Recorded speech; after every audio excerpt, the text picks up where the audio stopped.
everyone. I am going to do something creative today. Now, I watched a couple of documentary videos last night on YouTube about Frida Kahlo's exhibition that was this summer, and they openly talked about obviously her story of her life, which is not an easy one, but yeah, so if you want, then go have a look at that first.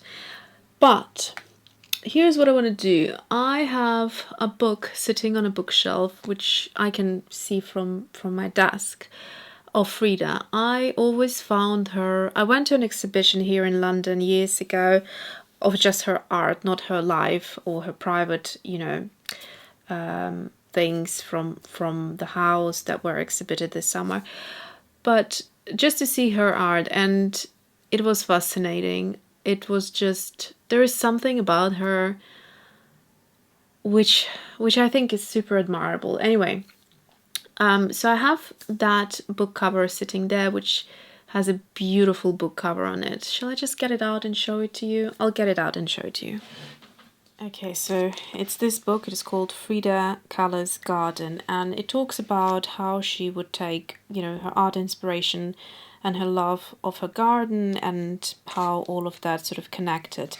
So this is the book that I have sitting there, and I always see her face, and I, always get inspired. Even in my Face of the Day stamp set, I've done one monobrow here inspired by Frida Kahlo. So yeah, there's always a great deal of inspiration from this woman. She's a beautiful artist and just admirable, really. So in that video that I just talked about, they talked about this magenta scarf and the photo shoot that actually happened, which she had a love affair with the photographer at that time, and talked about her fashion and her how she used fashion to disguise what was actually going on underneath. She obviously had quite a challenging life, and looking at her, you would never think of that. She managed to use all of these things to disguise what was beneath it. And yeah, so anyways, I thought what I will do today is do like a fashion illustration. And this book here, which I mentioned now a number of times, and I'm going to do a flip through soon, or a book review rather, the fashion drawing by Michele, Wesen, Bryant. I'll link it down below. I got inspired by this illustration here. It's by Zoya Smirnova, and what I like about it is the lines and the kind of angular style of it. Now, I'm going to do my own thing. It's just the lines that I like and the straightness of it. Obviously, this guy has a strong eyebrow, and that's probably what kind of made me connect the two. So Frida Kahlo and this sort of a style. So that's what I want to play with. And this book is so inspiring, guys. I literally can get inspired from anything. There's so many diverse styles, and this is why I love it. It's not one of those cheesy, old-fashioned fashion illustration books, It's got so much from it that I've already done quite a few fashion illustrations just being inspired by colors, lines, and whatnot. So what I thought I'll do is I might use some of the colors from my earthy tones palette. If I do go for watercolors, then I want to use the sepia from ArtGraf, which is the Tailor Shape by Viacro. I have just loaded up, and this is why my hands are covered in ink. I just cleaned out and loaded up my Sailor Futemanen, what's it called? Pan, and this is the ink that I used in here is Ancient Copper by Diamine, that's it. Okay, so I've got Frida sitting there looking at me, so I can totally see her face. And I think what I'm going to do first is just use this pen. Just start sketching out her face, and I'm going to hold the pen quite far off, like so. The book that I'm using, or the sketchbook rather, is the Mixed Media 500 series, I believe, and it's the Strathmore. Love it, love it, love it. So many different mediums look good on it. Okay, so I'm looking at Frida. Let's start actually a bit lower, because she always has this beautiful hair, which I want to capture. I am going to kind of concentrate on sort of angularity of the face, if I can. I want a sketchy look, so this is what I'm aiming for. It might look nothing like Frida, so I think she's just, her style is super inspiring, so I hope I can do a good job here. Let's see. I quite like that, like I said, the angularity of the illustration, which I've never done before, so I might give it a go. I mean, I might hate it in the end, but that will be a lesson to learn.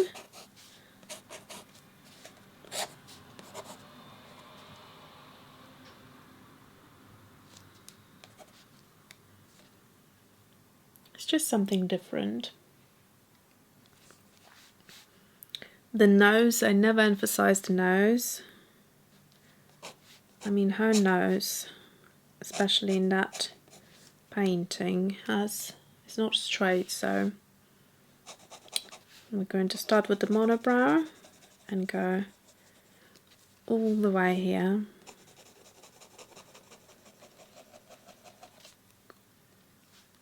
And then for detail, I'm just going to rotate my pen the other way and just add a bit more detail, start to create more of a face here.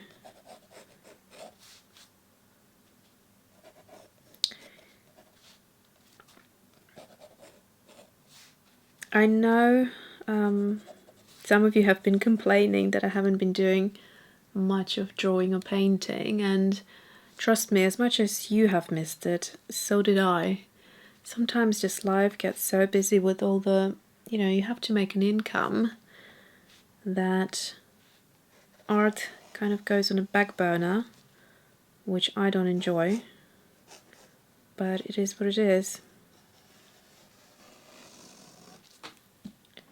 Okay, she's not looking happy in this portrait, I have to say. So I wonder if I can create a little bit of happiness just by changing a few things. Maybe the shape of her eyebrow a little bit. I mean, what woman would make monobrow look great, It's impossible. But she did. It was such an icon, like so iconic and beautiful. I'm going to concentrate a little bit on the depth and lighting here.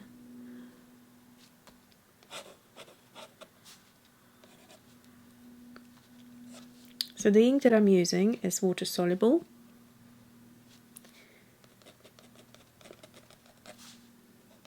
Which is great.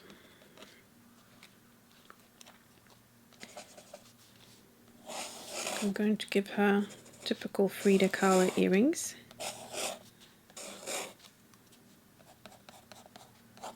With detail. Mind you, I got so carried away now with the with this pen that I haven't used in ages. I was going to say years. It hasn't been that long, but it's definitely been longer than I wish. So she always kind of wore these high neck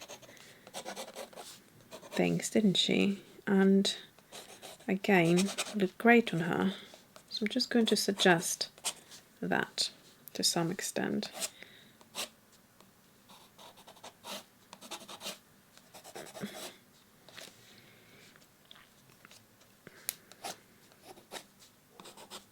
There we go. Now, I think just add a bit more detail here. So she's got some beautiful butterflies, like 2 butterflies here. I want to sketch it out a little, if I can.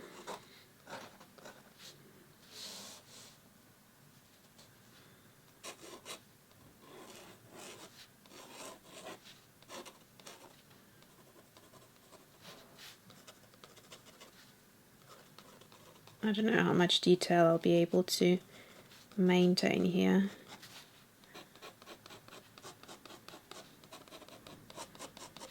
So just like that.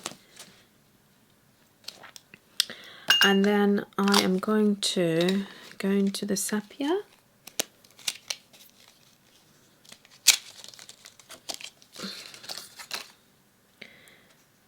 And then just kind of create that angularity that we talked about, but a bit more maybe artsy, I'm hoping.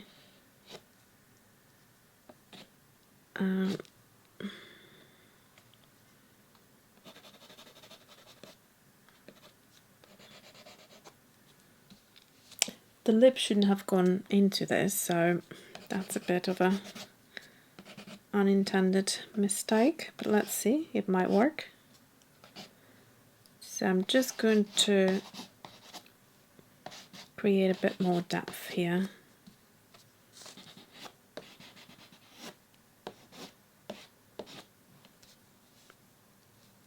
Okay, I think for me that's probably enough.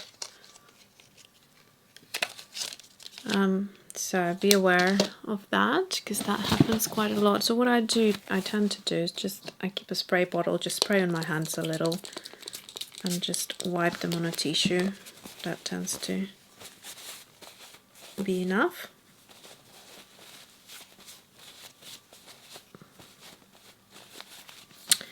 Okay, so now I'm gonna get some water and do the first layer of the I'm gonna use the brush that I recently added, the Neptune Princeton Dagger brush. I think that will help me in kind of working this way. So we're going to get a little bit of, you know, interesting effects here, because A, we have got the ink that's water soluble, and B, I'm losing the butterfly. I think I'll have to go on top to create a bit more of a detail later on. And B, we have obviously the Viacro, which is beautiful. So now I wanted to somehow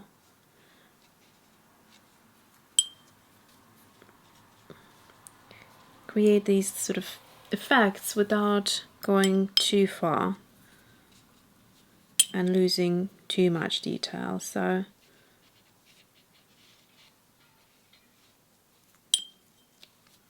using a brush like that also means you are going to give yourself a big area to play with, because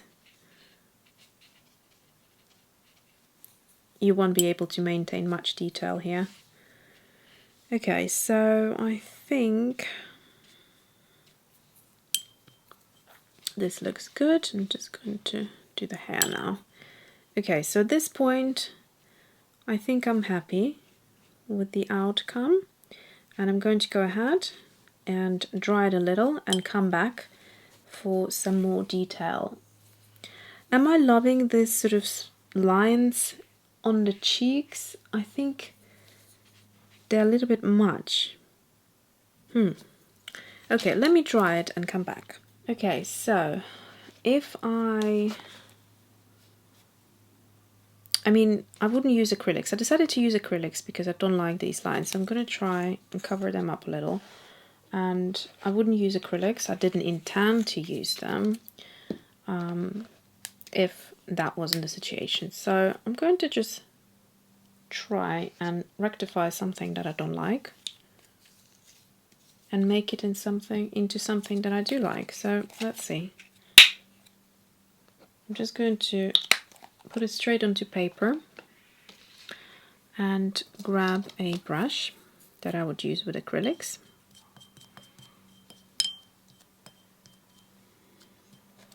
So let's mix up a couple of colors here.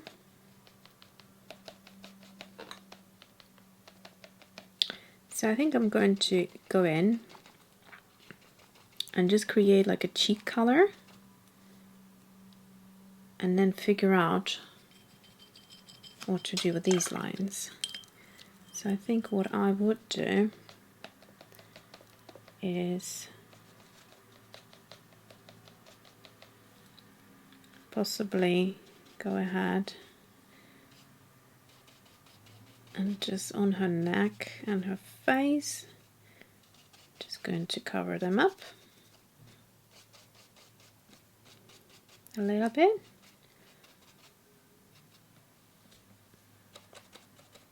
Might need to build it up a couple of times, but even if it comes through a bit here, I don't think I mind it really. Just because I have now introduced acrylics, I'm going to also run it through a couple of areas here and just layer them.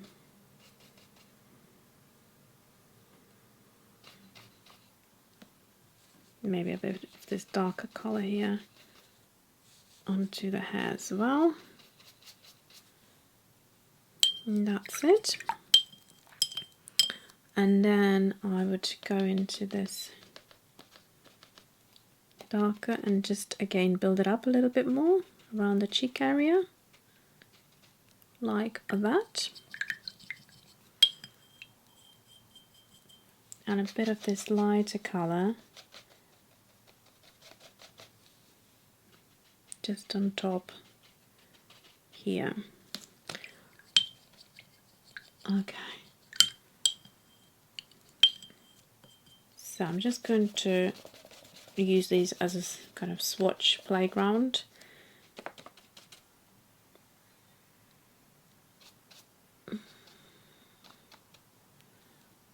Just adding a couple of these colors here and there.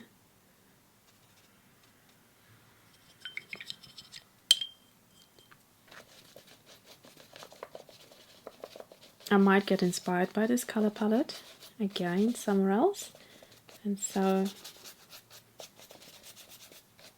I'm just going to keep it like so. To be honest with you, I'm missing one color. There's some of this gold. I'm going to also actually introduce the gold in here. I was going to grab the pink color somewhere. I think I know where it is. But anyways, for now, I'm just going to wash my brush out and go into the gold. And where those butterflies were, I'm just going to create like a silhouette of them, so that later I could maybe use a pen over it or something.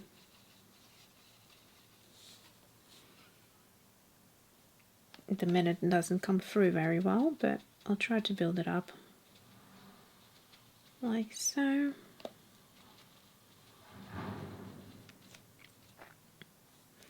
And maybe some of this gold would be quite nice on her earring as well. Here and there. Maybe just a little underneath just as a very faint kind of gold. I like that. Okay. So, now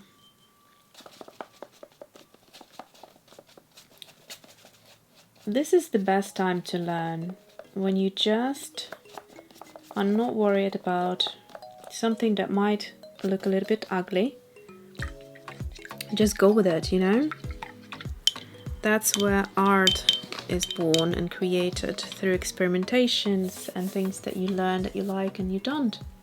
So I'm going to wait for it to dry now and then go into it again.